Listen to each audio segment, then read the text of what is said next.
ሌላ ሴት ያኖርበታል። የሚገጥምሽ እንደዛ ካገባሽ በኋላ ሰው ሀገር ከሰደደሽ ቁጭ ብሎ ሊበላብሽ ማለት ኤቲኤም ማሽን አድርጎ ማለት 200 ሺህ ብር ከዛ 86 ሺህ ብር ምናምን ላኩለት አልሽ። ሺዎች ነው የጠራሽው። ዜሮዎች ሲበዙ ቀለውብሽ ከሆነ አላውቅም። ይሉነት ለገንዘብ ክብር ሊኖርም ይገባል። መከራ በልተሽ ሽንት ቤት አጥበሽ ተሰቃይተሽ ብዙ ነገርሽን አተሽ ነው ይህንን ገንዘብ የምታገኘው። ስለዚህ በጭራሽ በምትሰሪው ገንዘብ መቀለድ የለብሽም። ሰርቶ ያስተዳድርሽ ወንድ ከሆነ እንዳልኪ ለማንም ገንዘብ። ሁለተኛው ደግሞ ይሄ ቀድሞ የምትይው ሰው ጋር ደግሞ አቁሚ። ሁለት ሰው በአንድ ህይወት ከሊጋ ነው ልብ ያለው ከሊጋ ነው የሚባል ነገር የለም። እሱ ይደብረኛል ያኛው ነው የሚመቸኝ የሚባል ነገር የለም። በቃ ካገባሽ ስትር ብለሽ ትዳርሽ ላይ መኖር ነው።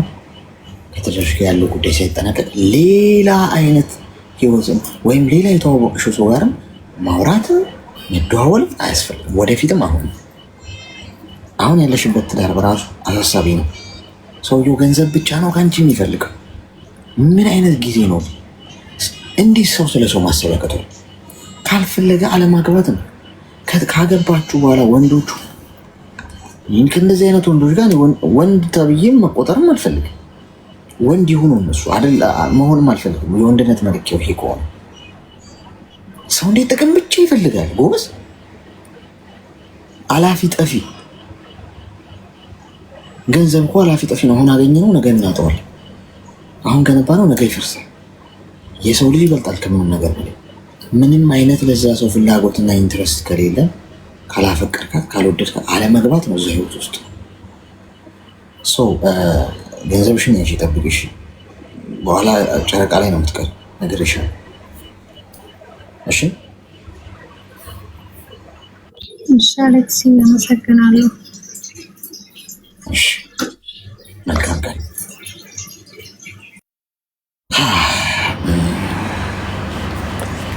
ምን አይነት ወረርሽኝ ነው ቦስ የመጣው?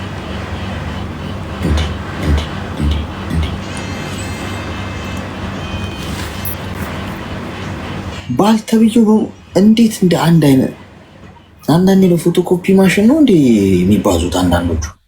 አረ ጥሩ ነገር ነገሩን መታችሁ አንድ ጥሩ እየተዳርታ ይሰማል። እንኳን ደህና መጣሽ። ሄሎ አውርታለች እንዴ? ሄሎ ወይዬ እያወራሁ እኮ ነው። አይሰማም እንዴ? አይሰማም። አሁን መጣሽ። እንኳን ደህና መጣሽ። እንኳን ደህና ጠበከኝ። ምን እንታዘዝ? ሆነ ላማክር ፈልጌ ነበር ምክር። እሺ ንገሪ። ያው አማርኛ ብዙም አልችልም እንግዲህ እንዳልክ ዝም ብዬ ልሞካከር። እንግባባ እንጂ እንዳለሽ እሺ የሆነ እኔ የፍቅር ግንኙነት ነበረኝ እና አገር ቤት ነበረ የምንታወቀው። አሁን ላይ የሚኖረው ሳውዲ አረቢያ ነው። ድምፅሽ ኤርፎን የምትጠቀሚ? አይ አውጥቼዋለሁ። እሺ ጮክ በይና ንገሪ። እንዴት እንደተዋወቃችሁ ጀምረሽ ንገሪ። እሺ አገር ቤት ነበረ የምንተዋወቀው። እኔ ሌላ ፍቅረኛ ነበረኝ። ከዛን ከሱ ጋር ደግሞ በጣም ከታተለኝ ነበር። በጣም በቃ ለእኔ ፍላጎት እንዳለው ነግረኛል ደጋግሞ ምናምን። እሺ ከዛ እኔ ደግሞ ምንም በቃ ቦታ አልሰጠውም ነበረ እና ወደዚህ መጣው ማለት ነው። 7 ወር ምናምን አካባቢ ሆነናል እዛ ምናምን። ከዛን እዚህ መጣውና ከዛኛው ጋር ተጣላን ማለት ነው። 4 ወር ሆኖኝ ተጣላን። ከዛን ከዚህ ጋር ደግሞ ስቶሪ ምናምን አረገ የኔ ፎቶ ከቴሌግራም ላይ አውርዶ ምናምን እና ከዛ በኋላ እንዴት ነው ፕሮፋይል የምታረገው ምናምን አልኩት። ቆይ እንዴ እዛኛው ይሄኛው ስትይን ግራ ገባን። እንዴት እንደላያችሁ? ሌላ ፍቅረኛ ነበረኝ እዛ ሀገር ቤት እያለሁ። እሺ ቆይ እንደዚህ አንዱ ደግሞ በጣም እንዲገባል ፍቅረኛሽን እንበለው ሁለተኛውን ሰው ቢም በለውና ኤቢ እያልሽ ነገር እንዲገባ ስላስበልጥ። እሺ በቃ አንደኛ ፍቅረኛ ነበረኝ። ከዛን ሁለተኛው ደግሞ ዝም ብሎ እኔ አልወደውም እና ይከታተለኛል ማለት ለእኔ ስሜት እንዳለው ነግረኛል ምናምን። አሁን ገባክ? ከዛ በኋላ እያል ግን እንገናኛለን ምናምን ጊዜ ይሰጠኛል ያኛው ማለት ነው ሁለተኛው። እኔ ደግሞ ጊዜ አልሰጠውም ነበረና ጊዜ ሰጪው ፍቅረኛ ተብዬው ነው ወይስ ያ የሚከታተልሽ? የሚከታተለኝ። ከዛ በኋላ እዚህ መጣውና ከዛኛው ከአንደኛው ጋር ተጣላን። ከፍቅረኛ ጋር ማለት ነው። ከዛ በኋላ ከስንጣላ ከዚህኛው ጋር ፕሮፋይል ሲያደርግ ስቶሪ ላይ ምናምን ፎቶዬን አጥፋልኝ ምናምን ስለው እንዴት እኔ እኮ ወድሻለሁ ስለተመቸሽኝ ነው እኮ አደረኩት ምናምን ተምሮብሻል ምናምን አለኝ። በዛው ማውራት ጀመርንና ጓደኛ ያለች ከዛ ያው ከዛኛው ጋር ስለተጣላ አሁን ይሄኛው ነው በቃ የሚከታተለኝ ማለት ነው። ከዛ በኋላ እሺ በቃ ብዬ የሆነ ጓደኛዬን አወራኋትና ሳውራት ይወድሻል ምን ችግር አለ ታዲያ በቃ ምናምን አለችኝ። ከዛን እሷም ስትመክረኝ ምናምን እሺ ብዬ ከሱ ጋር ፍቅር ጀመርን ማለት ነው። እየመጣው እኔም በቃ እየወደድኩት መጣው ምናምን በቀን ብዙ ጊዜ እናወራለን ምናምን በቃ የተለየ ጊዜ ነበረ። ከዛ በኋላ ቆይተን 1 ዓመት አብረን አወራን ምናምን በቃ በጣም ከዛን ከ1 ዓመት በኋላ ያው ሀገር ቤትም ስለምንተዋወቅ ሌላ ግንኙነት የለንም፣ ግን ዝም ብለን ነበር የምናወራው። እዛ ያው 1 ዓመት ሞላኝ። ከዛ እኔም ለመግባት 1 ዓመት ምናምን ቀራኝ። ከዛ እንደሳለው ምናምን የሆነ ጊዜ ላይ ስልክ ጠፋብኝ ስለኝ እሺ በቃ እኔ እገዛልሃለሁ አልኩት። ከቤት ወጣና ማዘር ደውላልኝ፣ የሱ ማዘር አስተዋውቆኛል ቤተሰብ ሙሉ ማለት ነው። ከዛ ደውላልኝ ልጄ ወጥተዋል፣ በእናትሽ አንቺን ነው የሚሰማሽ እና አንቺ ስለሚሰማሽ ንገሪልኝ ምናምን አለችኝ። ከዛም በወንድምዮ ስልክ ያገናኘኝ አልኩትና ወንድምዮ ባጃጅ ነው የሚሰራው እሱ ማለት ነው ፍቅረኛዬ። እና ወንድምዮ ባጃጅ የሚሰራበት ቦታ ሄዶ ሰጠው። ከዛ በኋላ እኔ እገዛልሃለሁ በቃ ግባ አልኩት። ከዛ ሲስተር ከዚህ እየጠበቀችኝ እኔ ብር ስጭኝ ብላኝ ከዚህ እየጠበቀችኝ እኔ ደግሞ ወደ እሱ ላኩትና ስልክ ገዛውለት። ከዛ በኋላ ባህሪው እየተቀያየረ መጣ። ባህሪው በጣም እየተቀያየረ መጣ። በፊት ይደውልልኝ የነበረው በቃ ፎቶዬንም እዛ ላይ የለም ይለኛል ምናምን። በፊት ፕሮፋይል ቲክቶክ ምናምን እንጠቀመዋለን። ከዛ ይሄኛውን አዲስ ስልክ ስከፍት እንዳለ ቲክቶክም አዲስ ነው የከፈተው ምናምን ስለነበረ በዚህ ላይ መወሰትም አልፈለገም። በቃ ፍቅራችን ቀዝቀዝ ብሎ መጣ። እኔ ደግሞ ጭራሽ የወደድኩት መጣው ማለት ነው ከሱ የባሰ በቃ እና እንደዛ እያለ አሁን ጭራሽ በቃ ይጠፋል፣ ይደውልልኛል ምናምን። ድጋሚ ብር የሆነ ቦታ ከልጆቹ ጋር ልንሄድ ነው ላክልኝ ምናምን ስለኝ እንዴ እኔ እኮ ያኛውን የላኩልክ በራሴ ፍላጎት ነው እና አሁን ድጋሚ ልልክልክ አልፈልግም። ምክንያቱም ያኛ ጭንቅላት ያዞኝ ነው እና በፍላጎቴ ነው። ሰው ሲጠይቀኝ ደግሞ ደስ አይለኝም፣ በራሴ ሳረግ ብቻ ነው ደስ የሚለኝ ምናምን አልኩትና መልስ ሰጠሁት። ከዛ በኋላ አትወጂኝም ምናምን አለ። አይ ወደድኩ ካልወደድኩ እሱ ፍቅር ውስጥ የሚያገባ ነገር የለም፣ ብርና ፍቅር አንድ አይደለም ምናምን አልኩት። ከዛ በኋላ በቃ ፍቅራችን እየቀዘቀዘ መጣ። ከዛን 1 ቀን ኦንላይን አይገባም፣ 2 ቀን እንደዛው እየቆየ ምናምን እደውልልኝ ነበረ ምናምን። እኔም ደግሞ በቃ ብሎክ አደረኩት። ሆነ ጊዜ ላይ እሱ 1 ቀን 2 ቀን አድሮስ እደውልልኝ ብሎክ አደረኩት። ከዛም በሌላ ስልክ ለጓደኛዬ ደውሎ እንዴት ነው ብሎክ የምታደርገኝ? ብሎክ እንደማልወድ ታውቃለች ምናምን አላት። ከዛ ዘፈን ምናምን በሷ ላክልኝ እና በፊት የምናዳምጠውን እሱን አዳምጬ ተብሎ ካወጣሁት ማለት ነው። ከዛ ሁለተኛ እንዳትቦልክኝ ካጠፋው በዚህ ንገረኝ ምናምን አለኝ። ለመጨረሻ ጊዜ ነው የምቦልክ፣ ሲጀመር ከቦለኩክ አላወጣክም ምናምን አልኩትና እሺ ተባብለን ቆይተን ምናምን አሁንም እንደዛው ያን ሰሞን በቃ እንትና ለድጋሚ ብር ጠየቀኝ ማለት ነው። ሲስተር እዚህ ናት የእሱም ማለት ነው ዱባይ 4 ዓመት የሆናት። ከዛን ሆነ ቦታ እንደዚህ ምንድነው ፍቃድ ላሳድስ ነው ምናምን አለኝ። ብቻ ብር ስለኝ ጠይቃት እሷን ኦብሴን ጠይቃት ምናምን አልኩት ማለት ነው። ከዛን ስለው እሷን መቼ እንደዛ አልኩሽ እኔ እሷን በመጠየቅ ብፈልግ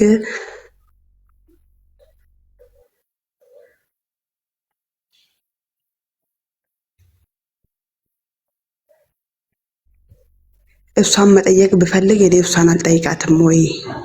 ስለዚህ እኔ እሷ ጋር መድረስ አልፈለኩም ምናምን ስለኝ አይ ድጋሚ ሁለተኛ ብር እንዳትጠይቀኝ ብዬ አሁንም ተጣላሁት። አሁንም ዘጋኝ፣ አኮረፈኝ ምናምን። ከዛም በቃ እያፈቀርኩት አሁን ለሱ እንትን አይደለም፣ ግን መቼም ከልቤ አይጠፋም ምናምን። አፈቅረዋለሁ፣ አስበዋለሁ ከሌላ ወንድ ጋርም ሳወራ ምናምን ብሎክ አድርጌዋለሁ ምናምን በቲክቶክ ስር ምናምን፣ ግን ያወራኛል። ኧረ ተይ ምናምን ይለኛል። ከዛን ጊዜ ሳይሰጠኝ ሲቀር በቃ ኦንላይን ይገባል፣ ግን ለእኔ ምናምን እንትን አይልም እንደ በፊቱ ምናምን። እኔ በፊት ደግሞ በጣም ስላስለመደኝ ቀዝቀዝ ያልኩበትና እወድሻለሁ ብሎ ይነግረኛል። አሁንም ስልክ ስላወራ ምንም የምቀየረው ነገር የለም። እኔ በሳምንት አንዴ ብናወራ እወድሻለሁ ነው የምለኝ እሱ። እና እኔ ደግሞ ኦንላይን ገብቶ እንደ በፊቱ እንዴት ነው ማውራኝ? በፊት በጣም ጭንቀቴን ይጋራ ነበረ፣ ለሊት ራሱ ብዙ ነበረ የምናወራው ምናምን። አሁን ደግሞ በቃ እንደዛ ሳይዞን ስቀር ተውኩት። ብር ጠይቆኝ ካጣ በኋላ ነው በቃ የተቀያየረና አሁንም ወደዋለሁ፣ በጣም ነው የምወደው። ግን በቃ ለሱ ከብሎክ ስራ አውጥቼ ከሱ ጋር ማውራት ምናምን በቃ በጣም እንትን ይለኛል። ግን በጣም ወደዋለሁ። ባወራው ከሱ ጋር ቢሆን ማንንም ባልሰማ ምናምን ቤተሰብ ምንም ባልሰማ ደስ ይለኛል። ግን እሱ ደግሞ ጊዜ ካልደወለልኝ እኔ ብቻ ደውዬለት እሱ ኦንላይን ገብቶ 24 ሰዓት እኔ ሳውራኝ ስወጣ በጣም ስለምናደድ ምናምን እንትን አልለውም። ስለዚህ ግራ ገብቶኛል። ደግሞ ሰዓት ላይ በቃ ካሁን በኋላ እኔ ኢየሱስ ስም አላነሳም ብዬ ምናምን ከሱ ጋር ያወራነውም ፎቶውንም ምናምን ደባብቀዋለሁ ማለት ከስልኬ ውስጥ አላጠፋም። ግን በቃ እንትን አይለኝም፣ ረሳዋለሁ ብልም አልችልም። ምን እንደማደርግ ግራ ገብቶኛል። ከምር የመጀመሪያው ሴት ነው ያለው። ተጣልተናል። እሱን አልፈልገውም፣ ትተናል። 2 ዓመት ምናምን ሊሆንን ነው። በቃ እኔ አሁን እዚህ 2 ዓመት ሆኖኛል። በ3 ወር ነው የተጣላ ነው ማለት ነው። አሁን ለመጨረሻ ጊዜ መቼ ነው ያወራችሁት ከዚህኛው ጋር? ከዚህኛው ጋር ቢያንስ 3 ሳምንት ይሆናል። 2 ሳምንት 3 ሳምንት አካባቢ። እድሜሽ ምን ያህል? በቲክቶክ ነው አወራ ነው። እድሜሽ ምን ያህል? እድሜ 22 23 22 የእሱ እድሜስ? 24 ይሁን ነው አካባቢ እንደዛ አይነት። እሺ ኒው ታርኪ ትንሽ በርበሬ ማጠን የሚባለውን የመርፌ አሰጣጥ እያሰብንበት ነው። በትንሽ ጊዜ በአይጦች ላይ ሙከራ አድርገን የሚሰራ ከሆነ እንመጣበታል፣ ፈዋሽ ሆኖ ካገኘ ነው። አሁን ግን ለጊዜው ቃሪያ በሚጥሚጣ ሰናፍጭ ጣል ያለበት መርፌ እንወጋሻለን። ትንሽ ሊያቃጥልሽ ይችላል። እኔ ፍቅር ነው ልክፍት ነው አንዳንድ ጊዜ በጣም እኮ ማለት ምንድን ነው የኔ እናት? አሁን በህይወትሽ ውስጥ የተከሰተው ነገር አንቺ ራስሽ ቆም ብለሽ አስቢ። ፍቅረኛ ነበረሽ፣ የሚከታተልሽ ሰው ነበር። ከፍቅረኛሽ ጋር አቆምሽ፣ ተለያያችሁ፣ ጨረሳችሁ። ከአንዱ ፍቅረኛ ወደ አንዱ ፍቅረኛ፣ ከአንዱ ፍቅረኛ ወደ አንዱ ፍቅረኛ፣ ከአንዱ ፍቅረኛ ምን ነው ይሄን ያህል ህይወትሽን መጫወቻ አደረግሽው?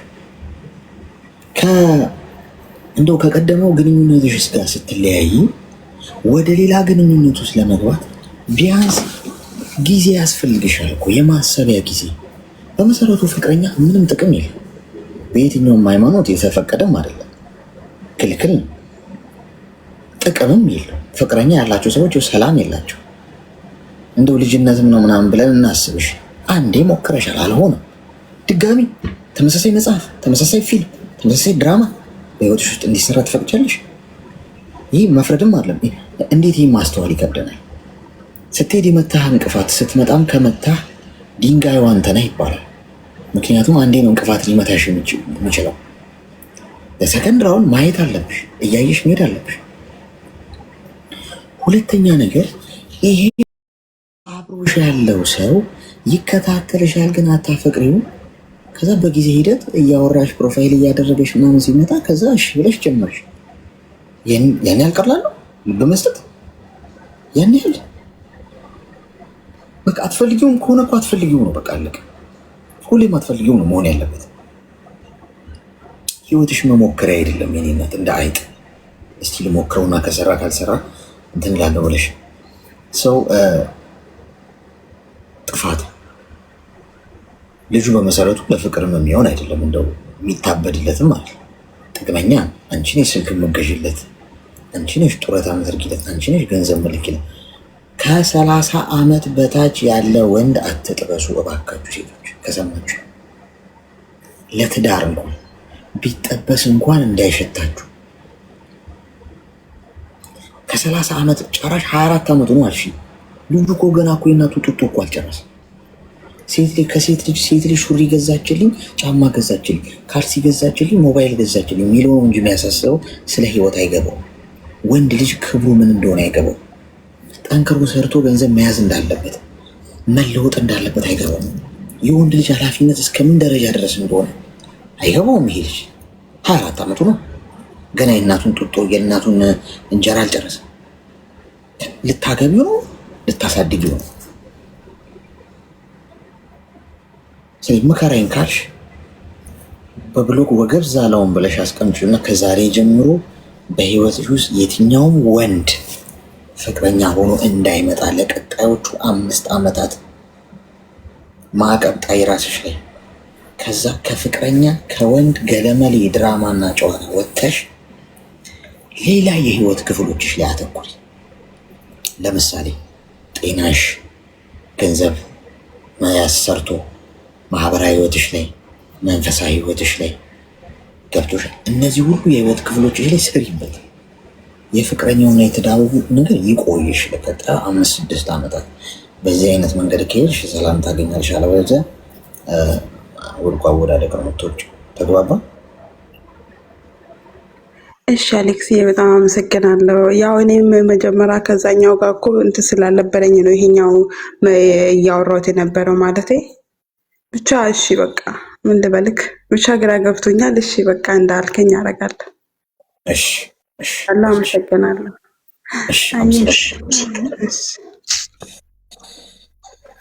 ወይ ጣጣ ጎበዝ። ፍቅር ሌላ ታሪክ ላይ ገብቷል። ሌላ ታሪክ ላይ የምንወገው ግን በሽታውን ነው እንዴ ሳናገኘ። ሄሎ ወይ አሌክስ፣ ጤና ይስጥልን። ሰላም ነው? እግዚአብሔር ይመስገን። እንኳን ደህና መጣሽ። እንኳን ደህና አሌክስ። እኔም የ5 ዓመት ፍቅረኛ ነበረኝ። እንዴት ተዋወቃችሁት? ስንማር 9ኛ ክፍል ተማሪ ሆነን ማለት ነው። እና ከዛን እዚህ ኢትዮጵያ ሳለንም እንጣላለን፣ እንታረቃለን። ቤተሰቡ ላይ ይተዋወቃል። ግን ይተዋወቃል ማለት አንድ ሀገር ናቸው ከቤተሰቤ ጋር ማለት ነው። እኛ ጓደኛሞች እንደሆንም ቤተሰብ ያውቃል። ከዛን እዚህ ከመጣው ባህሪውም እየተቀያየረ መጣ እና አንድ ቀን የሆነች ልጅ ፈተንኩት በስልክ ማለት ነው። ስልኩን ለሌላ ሰው ሰጠው። ለሌላ ሰው ሲሰጠው አዋራት ልጅቷን። ለምንድን ነው እንዲያረክ ምናምን ብዬ ስጠይቀው ከእናም ተናዶ ብሎ ካደረገ ለማን ይሰጣው? ልጅቷ አንጀን ሂጅ ናት። ማንሽ ልጅቷ? ለሌላ ሰው ሰጠው። ለራሴ ጓደኛ ሰጠው። እኔ እሱ ስልክ ፈትኝ ብዬት ማለት ነው። ፈተና እሺ። በደህና እያወራን እያለን ማለት ነው። ምን ብላ አወራችሁ? እሷ እወዳለሁ ምናምን ብላ አወራችሁ። ከዛን የእሷን ፎቶ ላከልኝ። እቺ ልጅ ታውቃታለሽ ምናምን ብሎ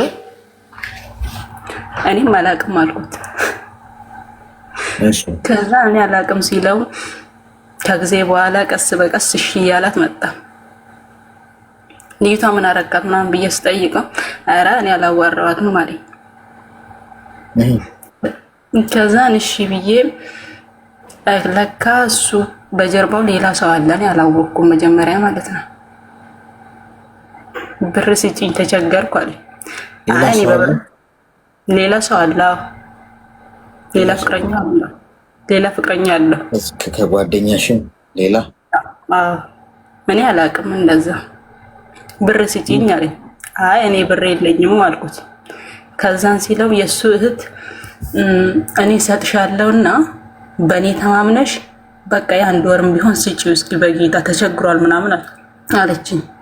ከዛ ልጅቷን በጣም ስለምወዳት አንስቼ የአንድ ወር ላኩለት። የአንድ ወር ስልክለት ለካ ከልጅቷ ጋር እያወራ ነው። ከዛን እየተቀያየረ መጣ። እኔም እየሰማሁለት በቃ አስጠላኝና ብሎክ አደረግኩት። ብሎክ አድርጌው እኔ ብሎክ ካረኩት ለሌላ ሰው እየደወለ እህቶቹ እየደወለ ኧረ ከብሎክ ታውጣኝ ብሎ ይለምንኛል። ሳወጣው በደህና አወራ ብር ይላል። በቃ ለመቶ አሌክስ ወደዋል። ከሱ ጋር ለመቀጠል የእሱ ሀሳብ ብር ነው። እስኪ ምን ትመክረኛለህ? ምን ተላክሽለት? ጀስት ያንድ ወር እሱ ራሱ ከእህቱ ቀበለዋለሁ እኔ ሰጥሻለሁ። እኔ የአንድ ወር ስንት ነው? 40,000 የሱዲ ማለት ነው። ለምን ጉዳይ ነው የላክሽለት? ተቸግሯል የሆነ መብራት እንዳያልፈኝ ብሎ እሱ ሲጨነቅ ማለት ነው። እኔ ሰጥሻለሁና ሲጪው አለችኝ እህቱ። እሱ ካልሰጠሽ እኔ ተቀያቂ። ሰጠችሽ? አልሰጠችኝም። ሰጥሻለሁና ሲጪው አሁን ከተጣላን ተጣላ ምናምን ብዬ አልነገርኳትም። እሱ ለምን አትሰጠውም እህቱ ታዲያ አንቺ ስጪው ከምትልሽ? በዛን ሰዓት ተቸግራ ነው። የእሷን ቤት እየሰራች ነው። በዛ ምክንያት ብር የላትም። አሁን አንቺ ገንዘብ ልትልኪለት ከሆነ የሁሉ ነገር ሊፈጠር ከሆነ ለምንድን ነው ታዲያ ጓደኛሽን አውሪ ብለሽ የላክሻት? መቼ እሱ ብር ከሰጠሁት በኋላ እኮ ነው ለጓደኛዬ ስልክ የሰጠሁት። ብሩ ነው የሚቀድመው የነበረው? አዎ ብሩ ነው የሚቀድመው። እሺ ምንድን ነው የምትፈልጊው አሁን? ምን ላድርግ? አሁንም እኔ ከሱ ጋር ሳወራ አንቺ ለሰው ካርዳት ሞይም አንቺ እንዲያቶኝም ይለኛል። ብር ነው አሳው ካርዳት ሞይም? አዎ ካርዳት ሞይልኝም ይለኛል። ሞባይል ካርድ ነው? አዎ ና የሱ ብር ማለት ነው በተቃራኒ። እድሜሽ ምን ያህል? 22 እሺ ኒውት አድርጊ። ሴቶች እድሜ ከ22 አላልፍ ብሏል። እኛም ወንዶች 22 እንግባ ጋይስ። እኔ አስቤበታለሁ። ቀጥታ 22 ገብተናል። ከዛሬ ጀምሮ እድሜ እንዳትጠይቁኝ ጋይስ። ቀስ እያልን 20 እንደምናወርደዋለን እንደ ሁኔታው። ዋናው ማለት ነው። ሚዩት አድርጊ። ስልክሽን አስቀምጮ። እሺ አሁን መደማመጥ በደንብ የጨበራ ተስካር አረጋችሁት። ሁሉንም የህፃናት ጨዋታ። እርግጥ 22 ዓመትሽ ነው። እውነትሽን ከሆነ በዚህ 22 ዓመትሽ እንደው የተለየ ነገር አንጠብቅም፣ ልጅነቱም ስላለ። ግን ልጁም ህፃን ነው፣ አልበሰለም። ትንሽ የካርድ እያጎረስሽው እንደፈለግሽ ልትጫወችበት የምትሽው ሰው ነው። እቺን ካርድ ያዘ እስቲ እያልሽ በገንዘብ ልትገዢው። የትኛውም ሴት ገንዘብ ከሰጠችው ይገዛል በገንዘብ። ይሄ አንገቱ ላይ ሰንሰለት አስረሽ እና ቡቺ እያልሽ ይዘሽው የምትሄጂው አይነት ሰው። ወንድነት እኮ በጣም እኮ የተከበረ እኮ ነገር ነው። ገብቶሻል ማለት ነው። የወንድ ልጅ ክብር በዚህ መዋረድ የለበትም በፍቅረኛው ዘንድ። ሲጀመር ስለማያፈቅርሽ ነው እንደዚህ እየጠየቀሽ ያለው። የእሱ አይደለም። በጣም አስደናቂው ነገር አንቺ ከጀርባው ሌላ ፍቅረኛ እንደነበረው አወቅሽ።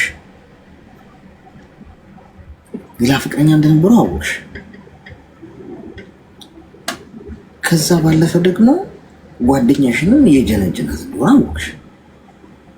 ምንድነው የምትሰሪው እዚህ ሰፈር? እስካሁን ያልገባኝ እሱ ሰፈር ምን ታደርጊያለሽ? ሰውየው ቺት እንዳረገብሽ ከጀርባሽ ብዙ ሴቶች እንዳሉት ካወቅሽ ምን ላድርግ ይባላል እንዴ? እንደማይጠቅምሽ እኮ ምክር እኮ አያስፈልገውም። ሰውየው ለአንቺ እንደማይሆንሽ ድርጊቱ እያሳየሽ፣ በተግባር እያሳየሽ ነው። ምን መካሪያ ወይም ምን ሀሳብ ያስፈልገዋል? ከእሱ ጋር ስለ ሁለተኛ ጊዜ ማውራትን ምን አመጣው? ቀጣይ ኮንቨርሴሽን ሊኖራችሁ እኮ አይገባም። ቀጣይ ንግግር ሊኖርሽ እኮ አይገባም ከዚህ ሰውዬ ጋር። ምክንያቱም በቃ ያደረገውን አይተሻል ከአንድም 2 ጊዜ።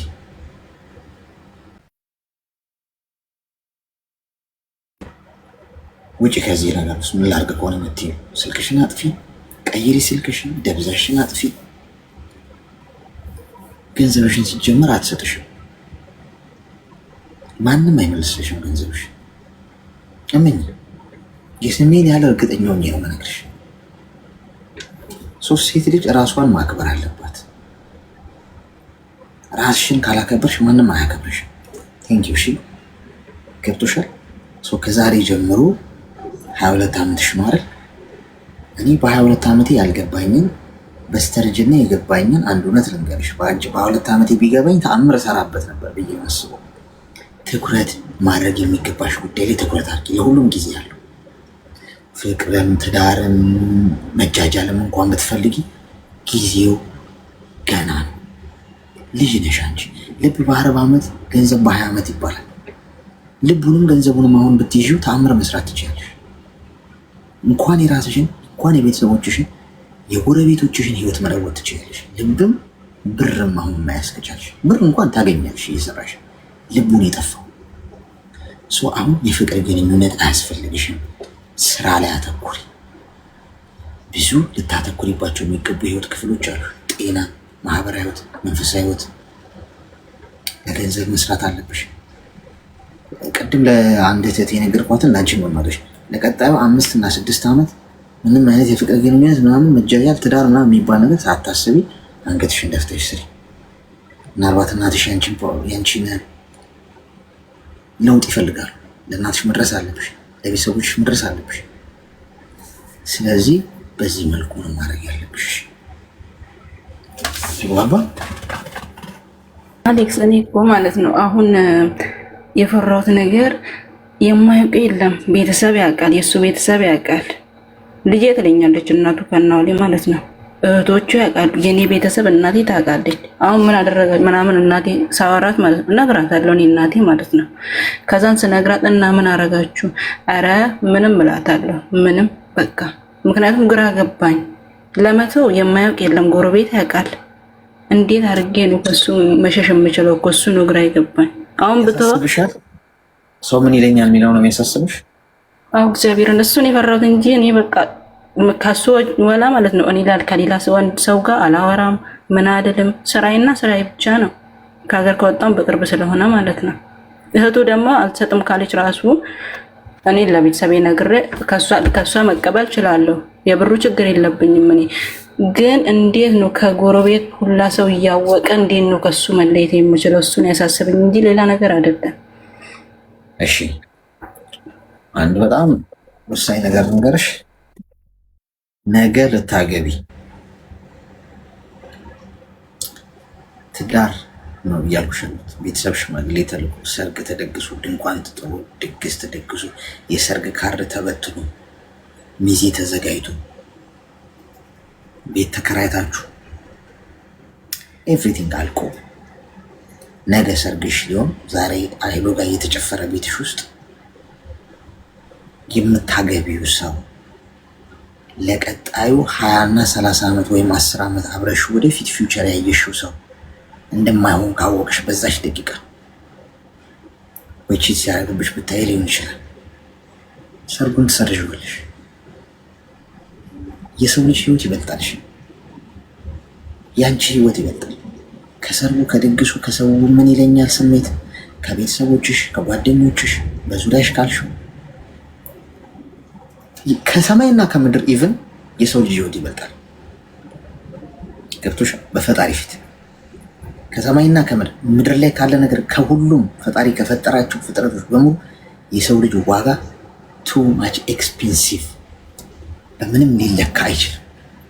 ህይወትሽን አሳልፈሽ ልትሰጪው ያልሽው ሰው ነገ ሰርግሽ አለምሽ ሆኖ እንኳን ዛሬ እንደማይሆን 100% ካረጋገጥሽ እዛ ጋር ሰርጉን ትሰርጇለሽ። ውርደት ቢመጣ ይሻላል እንጂ ህይወትሽን አሳልፈሽ አትሰጪም።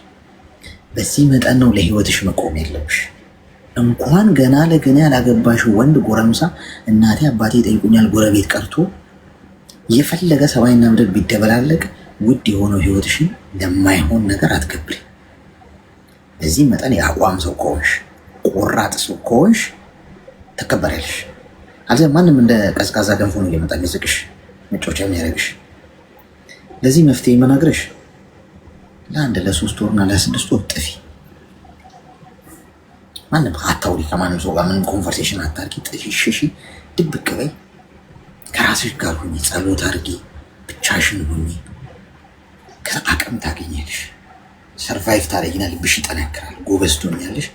ከዛ አካባቢ ስለራሽ ከዛ ለእናትሽም ለአባትሽም ማብራራት አይጠበቅብሽም። አሁን ስመጣ አብራራላችኋለሁ ያለውን ነገር። አሁን እዚህ ብዙ ፈተና አለብኝ ለራሴ።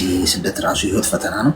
አሁን ለማንም ምንም ማለት አልችልም ብለሽ ቶፒኩን ዝም ታስቢውና ስትሄጂ በስነ ስርዓት ለእናትሽና ለአባትሽ ቁጭ አድርገሽ ታብራሪያለሽ። ማብራራትም ግን አይጠበቅብሽም። ቢኮዝ ይሄ ትዳር አለ፣ አልተጋባሽም። ግን ይሄ ካስጨነቀሽ ምን እላችኋለሁ፣ ካስጨነቀሽ ጥፊ፣ ለጊዜው ሽሽ፣ ለአንድ ለሶስት ለስድስቱ። እሺ አመሰግናለሁ። ማርያም በጣም ጨንቆኝ ነበር። ደስ ነው ድንገት የሆነብኝ እንጂ ሌላ ነገር አይደለም። በርቺ። እሺ አሌክስ አመሰግናለሁ። ቴንኪው። እሺ ፍቅር እንዲህ አይነቱ ፍቅር ግን ለምንድን ነው ማይዘን? ሲንግሎችን ኧረ ያዘን እንደው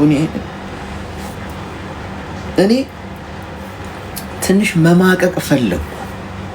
ምንድን ነው የሚሰማቸው እንደዚህ ያፍቅር ፍቅር እያረጉ ያሉ ሰዎች? አቀል እስከ መሳት ድረስ ማምለክ እኮ ነው የሚቀረው። አንዳንድ ሰው